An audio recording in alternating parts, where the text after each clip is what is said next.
Hello guys, welcome. അപ്പോൾ ഇന്ന് നമ്മൾ പോകുന്നത് ഡ്രാഗൺ മാളിലേക്കാണ്. ഇതും ബസ്സിലാണ് പോകുന്നത്. അപ്പോൾ വായോ. ഒമാൻ ബസ്സിൽ കയറാൻ ഭയങ്കര എക്സൈറ്റഡ് ആണ്. പിന്നെ ഞങ്ങളുടെ കൂടെ നോനും നോബും പിന്നെ ആൻറ്റി അങ്കിളും ഞങ്ങൾ 4 പേരും കൂടിയാണ് പോകുന്നത് ഡ്രാഗൺ മാളിലേക്ക്.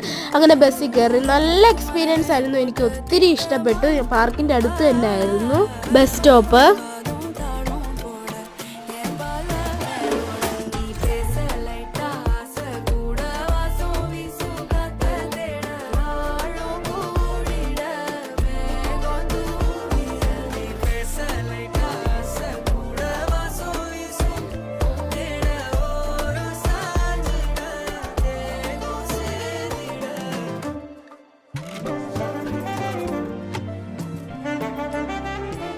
അപ്പോൾ ഈ ജ്യൂസ് റിയൽ അല്ല, ഇത് ഫേക്ക് ആട്ടോ. അപ്പോൾ എല്ലാവർക്കും ബൈ ബൈ, സീ